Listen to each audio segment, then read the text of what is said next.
Thyroid పనితీరులో లోపం వలన ఏర్పడే హైపోథైరాయిడిజం నడి వయసు దాటిన ఆడవాళ్లలో వస్తుంది. దీన్ని గుర్తించి నిర్ధారించడం సులభం కాబట్టి అప్రమత్తంగా ఉంటే పరిష్కారం కష్టం కాకపోవచ్చు.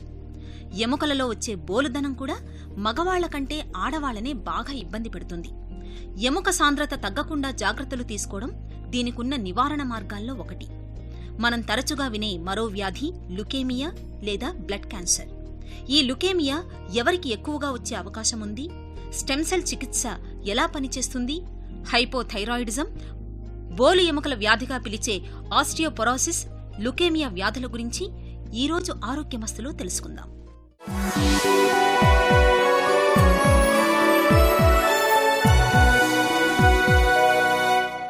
మన థైరాయిడ్ గ్రంథి మనకు కావాల్సిన కీలకమైన హార్మోన్లను కావాల్సినంత ఉత్పత్తి చేయలేకపోతే వచ్చే సమస్యనే హైపోథైరాయిడిజం అంటారు. దీని వలన దేహంలో రసాయన చర్యల్లో సమతుల్యత లోపిస్తుంది. ముఖ్యంగా 60 ఏళ్లు దాటిన ఆడవాళ్లలో ఈ సమస్య వస్తుంది. తొలి దశలో లక్షణాలు కనబడవు, కానీ క్రమంగా స్థూలకాయం, కీళ్ల నొప్పులు, గుండె జబ్బులు లాంటి లక్షణాలు బయటపడతాయి. ఒక శుభవార్త, థైరాయిడ్ పనితీరును పరీక్షించి హైపోథైరాయిడిజం అయితే ఖచ్చితంగా తెలుసుకోగలిగే పరీక్షలు అందుబాటులో ఉన్నాయి. దీనికి చికిత్స కూడా సులభం, సురక్షితం. తగిన డోస్ వాడితే సమర్థమైన ఫలితాలు వస్తాయి.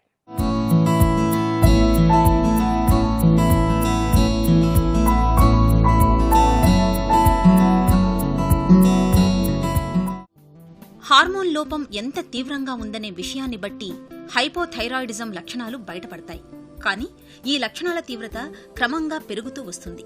అలసట, చలికి తట్టుకోలేకపోవడం, పొడి చర్మం, మలబద్ధకం, బరువు పెరగడం, ముఖం ఉబ్బుగా తయారవటం, గొంతు బొంగురు పోవడం, జుట్టు పలచబడటం, రక్తంలో కొలెస్ట్రాల్ పెరగడం, జ్ఞాపక శక్తి తగ్గడం లాంటి లక్షణాలు కనబడినప్పుడు వ్యాధి నిర్ధారణ, చికిత్స చాలా అవసరం.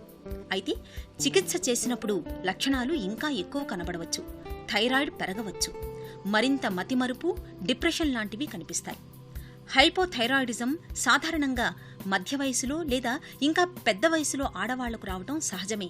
అయినా కూడా ఏడాదిలోపు శిశువుల్లో సైతం రావటానికి అవకాశం ఉంది. అలాగే తగినన్ని హార్మోన్లు ఉత్పత్తి చేయడంలో థైరాయిడ్ గ్రంథి విఫలమైనప్పుడు కూడా హైపోథైరాయిడిజం లక్షణాలు కనబడతాయి. అంతకుముందు థైరాయిడ్ సర్జరీ జరిగిన వాళ్లకు, రేడియేషన్ థెరపీ చేయించుకున్న వాళ్లకు, హైపోథైరాయిడిజంకు ముందు ఒకసారి చికిత్స చేయించుకున్న వాళ్లకు, మానసిక వైకల్యాలకు లిథియం లాంటివి మందుల్లో వాడినప్పుడు కూడా ఈ సమస్య రావచ్చు. హైపోథైరాయిడిజం రిస్క్ ఫ్యాక్టర్స్ కనుక చెప్పుకున్నట్లయితే, ముఖ్యంగా మన పేరెంట్స్ గనక హైపోథైరాయిడిజం ఉన్నట్లయితే, లేదా మన యొక్క అక్కకో, చెల్లికో, తమ్ముడికో, అన్నయ్యకో ఉన్నట్లయితే మనకు కూడా వచ్చేటువంటి రిస్క్ ఎక్కువగా ఉంటుంది. అట్లానే ఐరన్ డెఫిషియన్సీ ఏరియాస్ అంటే యూజువల్గా హిల్లీ ఏరియాస్లో ఉండే వాళ్ళకు కూడా ఈ యొక్క రిస్క్ ఎక్కువగా ఉంటూ ఉంటుంది. ఇంకా చెప్పుకున్నట్లయితే ఆటో ఇమ్యూన్ కండిషన్స్ కనుక ఉన్నట్లయితే, అంటే ఒక ఆటో ఇమ్యూన్ కండిషన్ కనుక ఉన్నట్లయితే, ఫర్ ఎగ్జాంపుల్ రుమటాయిడ్ ఆర్థరైటిస్ కానీ, టైప్ 1 డయాబెటీస్ కానీ, ఇట్లాంటి ఆటో ఇమ్యూన్ కండిషన్స్ కనుక ఉన్నట్లయితే, ఒక ఆటో ఇమ్యూన్ కండిషన్ ఉన్నటువంటి వాళ్ళకి 2 ఆటో ఇమ్యూన్ కండిషన్ వచ్చేటువంటి రిస్క్ ఎక్కువగా ఉంటుంది. అందుకని చెప్పి ఆటో ఇమ్యూన్ కండిషన్స్ బారిన పడినటువంటి వ్యక్తులకి ఈ యొక్క జబ్బు వచ్చేటువంటి ఆస్కారం ఇంకా ఎక్కువగా ఉంటుంది. హైపోథైరాయిడిజం డయాగ్నోసిస్ చాలా సులభం. ఎవరికైతే విపరీతమైన బరువు, నిస్సత్తువ, అట్లానే కోల్డ్ ఇంటాలరెన్స్ అంటే చలిని భరించలేకపోవటం, లేదా వామ్ వెదర్లో కూడా చలిగా ఫీల్ అవటం, ఇట్లాంటి లక్షణాలు ఎవరికైతే ఉన్నాయో వాళ్ళు డాక్టర్ని కనుక సంప్రదించినట్లయితే TSH అంటే థైరాయిడ్ స్టిమ్యులేటింగ్ హార్మోన్ అని చెప్పి ఒక రక్త పరీక్ష ఉంటుంది. కొన్నిసార్లు ఫ్రీ T4 అనేటువంటి హార్మోన్ కూడా చెక్ చేస్తూ ఉంటారు. కొన్నిసార్లు థైరాయిడ్ యాంటీబాడీస్ కూడా చెక్ చేస్తూ ఉంటారు. థైరాయిడ్ పెరాక్సిడేజ్ యాంటీబాడీస్ అని చెప్పి, యాంటీ మైక్రోజోమల్ యాంటీబాడీస్ అని చెప్పి ఇతరత్ర పేర్లతో వీటిని పిలుస్తూ ఉంటారు. ఈ యొక్క రక్త పరీక్షలు చేసి వాళ్ళకి హైపోథైరాయిడిజం ఉందా, ఉన్నట్లయితే అది ఎంత సివియర్గా ఉంది, దానికి ట్రీట్మెంట్ ఇవ్వాల్సి ఉంటుందా, లేదా కేవలం మానిటర్ చేసుకుంటే సరిపోతుందా అని చెప్పి నిర్ధారించి అవసరమైతే తగినటువంటి మోతాదులో థైరాయిడ్ హార్మోన్ని ఇవ్వడం జరుగుతుంది. హైపోథైరాయిడిజం ఎవరికైనా రావచ్చునన్నది నిజమే అయినా కొంతమందిలో మాత్రం ఇది వచ్చే అవకాశం మెండుగా ఉంటుంది.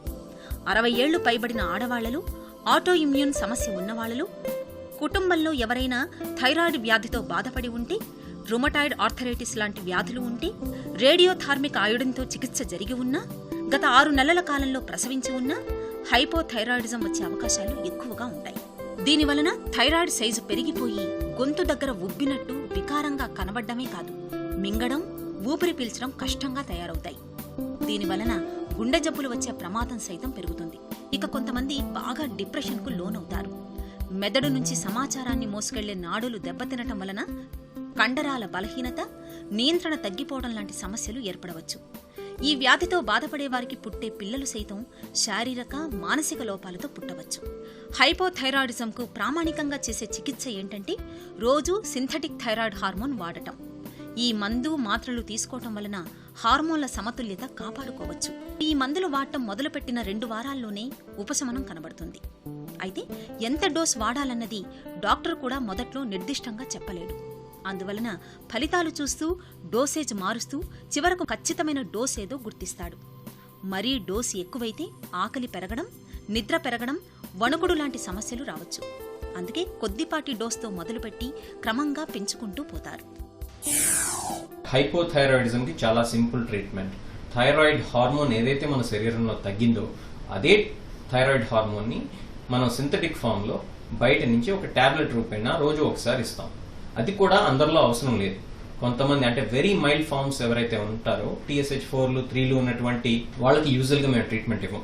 అన్లెస్ దే ఆర్ ప్రెగ్నెంట్ కానీ, unless there is a specific indication ఉంటే తప్పితే TSH4లు 5లు ట్రీట్ చేయాల్సినటువంటి అవసరం లేదు. ఈ థైరాయిడ్ హార్మోన్ని యూజువల్గా పొద్దున్నే పరగడుపుని తీసుకోమని చెప్తాం. గంటసేపు దా కాఫీ, టీ, టిఫిన్ తీసుకోవద్దని చెప్తాం. మంచినీళ్ళు తాగొచ్చు. దీనికి సంబంధించి ఎట్లాంటి ఆహార నియమాలు లేవు. క్యాబేజ్, కాలీఫ్లవర్, సోయాబీన్తో సహా అన్నీ తీసుకోవచ్చు. కాకపోతే ఈ తీసుకునేటువంటి ఆహారం ఏదైతే ఉందో అది 1 గంటలోపు తీసుకోకుండా ఉన్నట్లయితే మనం తీసుకున్నటువంటి టాబ్లెట్ ఏదైతే ఉందో అంటే థైరాయిడ్ హార్మోన్ ఏదైతే ఉందో టాబ్లెట్ రూపంలో ఇస్తాం కాబట్టి అది సులభంగా అబ్జార్బ్ అవుతుంది కాబట్టి మనం తీసుకోవద్దని చెప్తాం. చాలా మంది డాక్టర్లు సింథటిక్ థైరాక్సిన్ ను సిఫారసు చేస్తారు గాని పందుల థైరాయిడ్ గ్రంథుల నుంచి తీసిన సహజ సిద్ధమైన థైరాయిడ్ హార్మోన్ అందుబాటులో ఉంది. అయితే డాక్టర్ సిఫారసు మీద మాత్రమే ఇలా పంది థైరాయిడ్ నుంచి తీసిన థైరాయిడ్ అమ్ముతారు. మామూలుగా గ్రంథుల స్రావాలకు సంబంధించిన చిక్కటి ద్రవాలు కూడా మార్కెట్లో దొరుకుతాయి, కానీ రెండూ ఒకటి కాదు. ఎట్టి పరిస్థితుల్లోనూ పొరపాటు పడకూడదు. వాటి సామర్థ్యానికి ఎలాంటి హామీ లేదు అన్న విషయం గుర్తుంచుకోవాలి.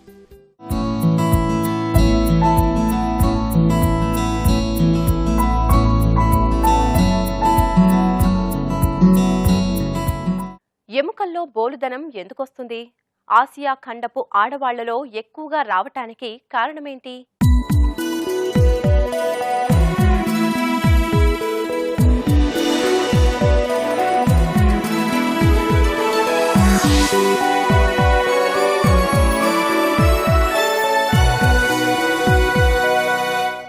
ఎముకలు బలహీనంగా మారి పెలుసుదనం పెరిగిపోవటాన్నే ఆస్టియోపోరోసిస్ లేదా బోలు ఎముకల వ్యాధి అంటారు. ఎంత పెలుసుగా మారుతాయంటే ఒక్కోసారి కాస్త వంగినా, బాగా దగ్గినా ఎముకలు విరిగిపోవచ్చు. నిజానికి ఎముక అనేది ఒక సజీవ కణజాలం. ఇది ఎప్పటికప్పుడు విరుగుతూ మళ్లీ తయారవుతూ ఉంటుంది. కానీ తొలగిపోయిన ఎముక స్థానంలో కొత్త ఎముక సృష్టి జరగకపోతే ఈ వ్యాధి వస్తుంది. మెనోపాజ్ తర్వాత ఆడవాళ్లలో ఈ వ్యాధి వచ్చే అవకాశం ఎక్కువ. ఆరోగ్యకరమైన ఆహారం, బరువు తట్టుకోగలిగే వ్యాయామం, మందులు వాడటం ద్వారా ఎముకలు బలోపేతం చేసుకుంటే సమస్య నివారించవచ్చు.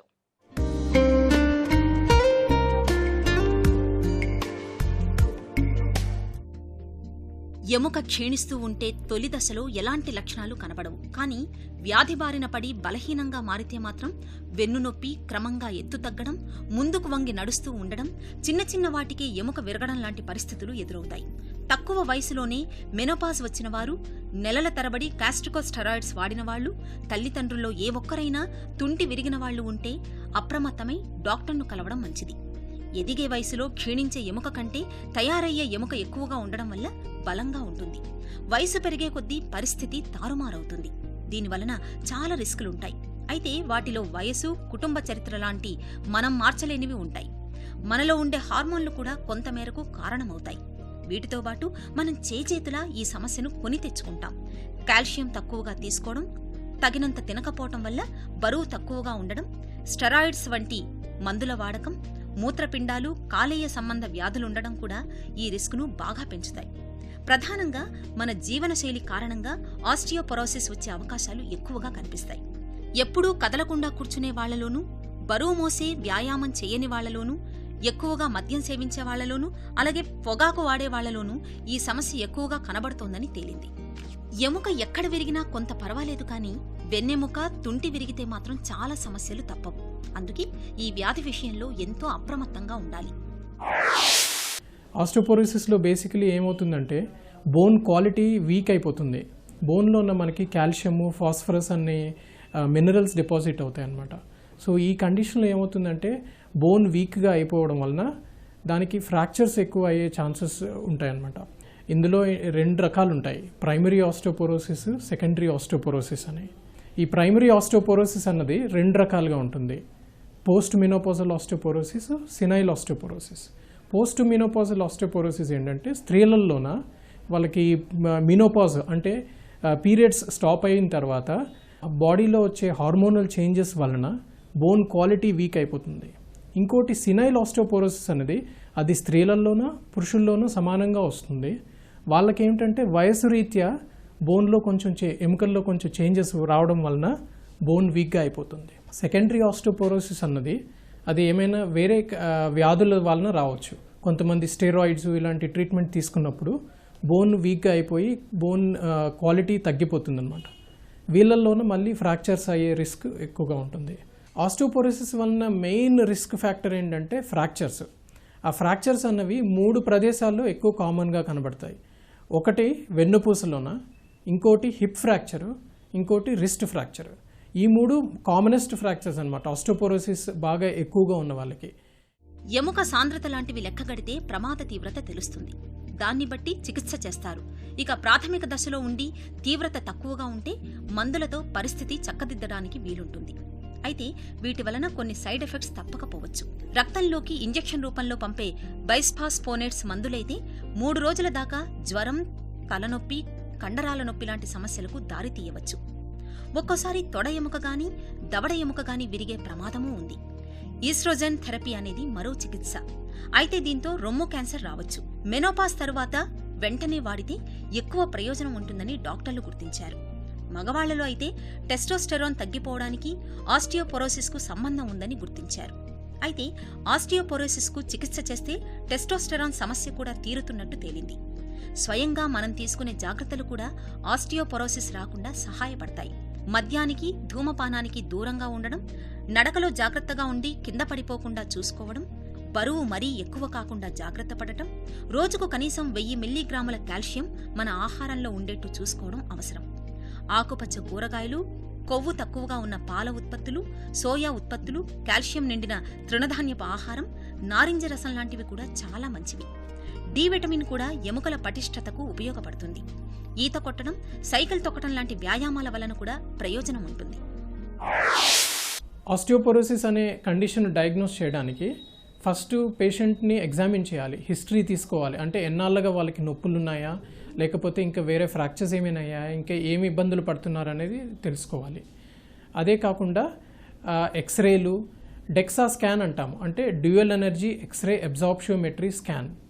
ఇది స్పెసిఫిక్గా ఆస్టియోపోరోసిస్ని డయాగ్నోస్ చేయడానికి ఉపయోగపడే టెస్ట్ అన్నమాట. ఈ డెక్సా స్కాన్ బేస్ మీదే -1 to -2.5 అంటే అది దాన్ని ఆస్టియోపీనియా అంటాము. -2.5 కన్నా ఎక్కువ ఉన్న కండిషన్ని ఆస్టియోపోరోసిస్ అని అంటారు. -2.5 కన్నా ఉండి ఒక ఫ్రాక్చర్ అయిందనుకోండి, వాళ్ళకి సివియర్ ఆస్టియోపోరోసిస్ అంటాం. అదేవిధంగా ఎక్స్రేలు చేసినప్పుడు కూడాను మనకి బోన్ క్వాలిటీ ఎలా ఉన్నది కూడా తెలుస్తుంది. ట్రీట్మెంట్స్ వచ్చేసరికి ఒకసారి ఆస్టియోపోరోసిస్ డయాగ్నోస్ చేసిన తర్వాత వాళ్ళని తరోగా ఇవాల్యుయేట్ చేస్తాం. చేసిన తర్వాత మీకు ట్రీట్మెంట్ పరంగా calcium tablets, phosphorus tablets, vitamin D tablets start చేస్తాం. బాగా సివియర్గా ఉన్న వాళ్ళకి వేరే మందులు ఉన్నాయి, అంటే బిస్ఫాస్ఫోనేట్స్ అని ఒక రకమైన టాబ్లెట్స్, ఇంకా టెరిపారటైడ్ అని ఈ మధ్యన కొత్తగా వచ్చిన ట్రీట్మెంట్ మొడాలిటీ, అదొక ఇంజెక్షన్ అనమాట. దాన్ని మీరు 6 months పాటు తీసుకోవాలి. అవి ఇంజెక్షన్స్ పరంగా తీసుకోవచ్చు. ఎముక కణజాలం విషయంలో ఈస్ట్రోజెన్ ప్రభావం లాంటిదే సోయా ప్రోటీన్తో కూడా సాధించే వీలుంది. మెనోపాస్ దాటిన మహిళలు సోయా ప్రోటీన్ ఎక్కువగా తీసుకున్న సందర్భాలలో వారికి ఆస్టియోపోరోసిస్ సమస్య బాగా తక్కువగా ఉన్నట్టు తేలింది. అయితే కుటుంబంలో రొమ్ము క్యాన్సర్ ఉన్నవాళ్లు మాత్రం సోయా వాడకం విషయంలో జాగ్రత్తగా ఉండాలి. చికిత్సతో పాటు మన జీవనశైలిలో తగిన మార్పులు చేసుకోవడం ద్వారా దీనికి దూరంగా ఉండడానికి ప్రయత్నించడం మంచిది.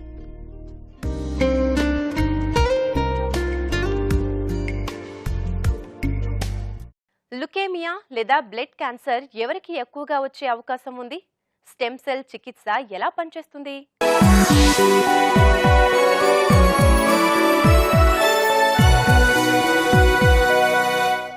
మన దేహంలో ఎముక మూలుగు, శోషనాళాల వ్యవస్థ రక్తాన్ని తయారు చేసే కణజాలానికి వచ్చే క్యాన్సర్ను లుకేమియా అంటారు. సాధారణ పరిభాషలో బ్లడ్ క్యాన్సర్ అని చెబుతున్న ఈ లుకేమియాలో చాలా రకాలున్నాయి. కొన్ని రకాలు ఎక్కువగా పిల్లల్లో వస్తూ ఉంటాయి, మిగిలినవి పెద్దవాళ్లలో ఎక్కువగా వస్తాయి.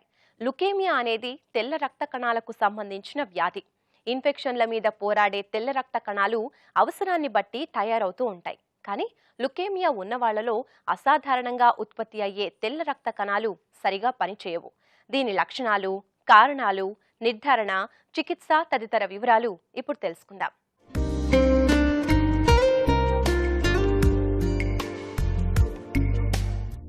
లుకేమియాలో చాలా రకాలున్నాయి, అందుకే వాటికి తగినట్టుగానే లక్షణాలు కనబడతాయి. అయితే సర్వసాధారణంగా వచ్చే లుకేమియా విషయంలో చలిజ్వరం, నిస్సత్వ, బలహీనత, అప్రయత్నంగా బరువు తగ్గడం, తరచూ ముక్కు నుంచి రక్తం కారటం, చర్మం మీద ఎర్రటి మచ్చలు కనబడడం, ఎముకల నొప్పి లాంటి లక్షణాలు కనబడితే అప్పుడు లుకేమియా అని అనుమానించవచ్చు. ఈ లక్షణాలు అదే పనిగా కనబడుతుంటే డాక్టర్ను సంప్రదించాలి. మరీ ప్రాథమికంగా ఉంటే అవి ఫ్లూ లక్షణాలుగా భావించి వదిలేయవచ్చు. చాలా సందర్భాలలో మరేదో సమస్య కోసం రక్త పరీక్షలు చేస్తే లుకేమియా బయటపడిందని కూడా చెబుతుంటారు. లుకేమియా రావడానికి ఖచ్చితమైన కారణాలేమిటో శాస్త్రవేత్తలు తెలుసుకోలేకపోయారు. అయితే జన్యుపరమైన, పర్యావరణ సంబంధమైన కారణాల కలయిక వలన రావచ్చునని అంచనా వేస్తున్నారు. ఇక కొన్ని రక్త కణాల డిఎన్ఏలో వచ్చే ఆకస్మిక మార్పుల వలన ఇలా జరుగుతుందని భావిస్తున్నారు. అసాధారణంగా కణ విభజన జరగడం వలన ఎముక మూలుగులో ఆరోగ్యకరమైన రక్త కణాలను ఇవి నెట్టేసి అక్కడ తెల్ల రక్త కణాలు లేకుండా చేయడంతో లుకేమియా లక్షణాలు కనబడతాయి. ఈ ప్రక్రియలో ఇమిడి ఉన్న కణాలను బట్టి, వాటి ఎదుగుదల వేగాన్ని బట్టి డాక్టర్లు లుకేమియాను వర్గీకరించారు. లుకేమియా ఎవరికి ఎక్కువగా వచ్చే అవకాశమున్నదో అనుభవపూర్వకంగా డాక్టర్లు సమాచారం సంపాదించారు.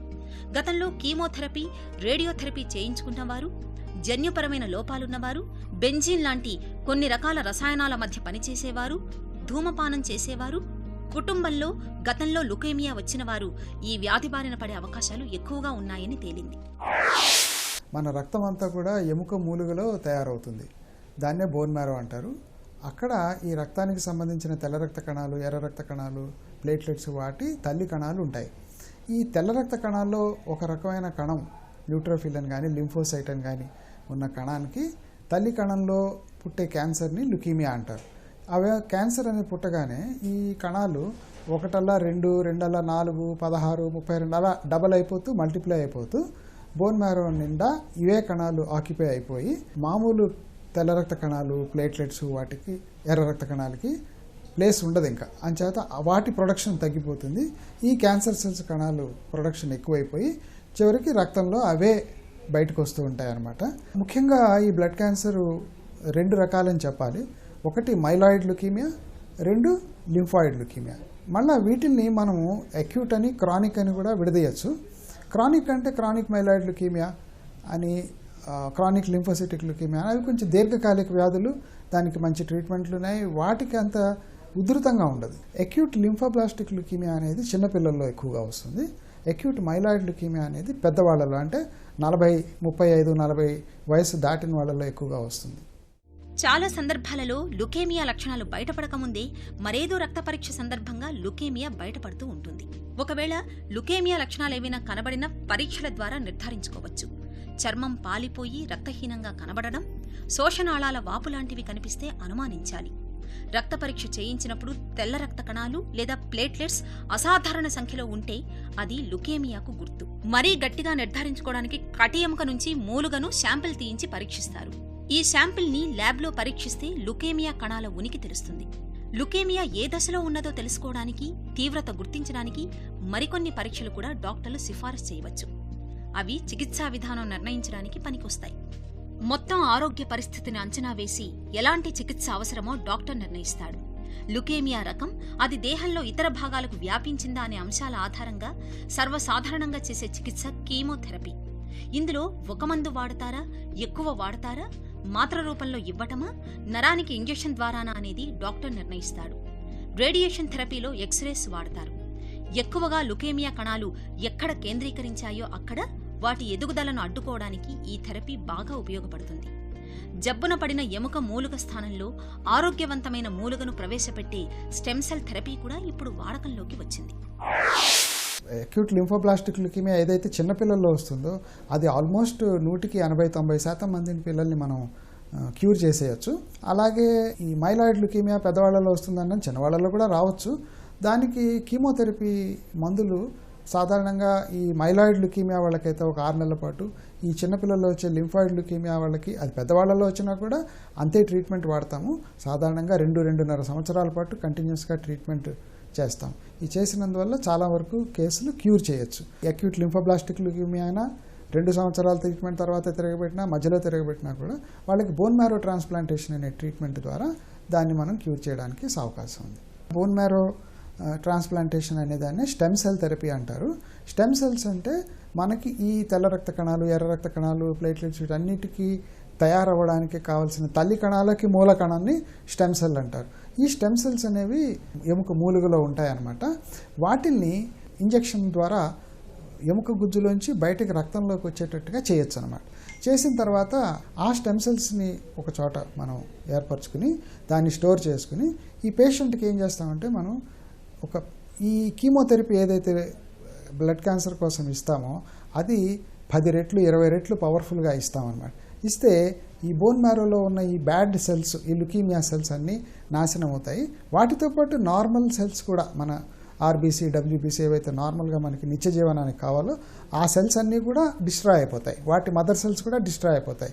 ఈ బయట మనం స్టోర్ చేసిన స్టెమ్ సెల్స్ని తీసి మళ్ళీ పేషెంట్కి ఎక్కిస్తాం. దాన్ని స్టెమ్ సెల్ థెరపీ అని, పూర్వం దాన్ని బోన్ మ్యారో ట్రాన్స్ప్లాంటేషన్ అనే పదాలతో వాడేవారు. లుకేమియా అనే నిర్ధారణ జరిగిన వెంటనే కుంగిపోతారు.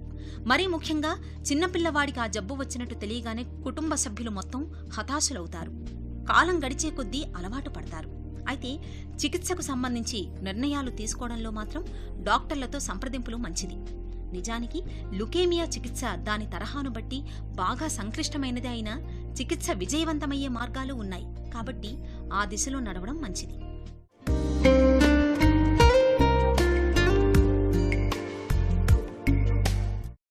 ఇది ఈరోజు ఆరోగ్యమస్తు. మరికొన్ని వ్యాధుల గురించి రేపటి ఆరోగ్యమస్తులో తెలుసుకుందాం. అంతవరకు సెలవు. నమస్తే. ఆరోగ్యమస్తు కార్యక్రమాన్ని ఆన్లైన్లో చూడాలనుకునేవారు www.youtube.com/etvlifeindia, అలాగే www.facebook.com/etvlifeindia, అలాగే ట్విట్టర్లో చూడాలనుకునేవారు www.twitter.com/etvlifeindia అని టైప్ చేసి ఈ కార్యక్రమాన్ని చూడొచ్చు.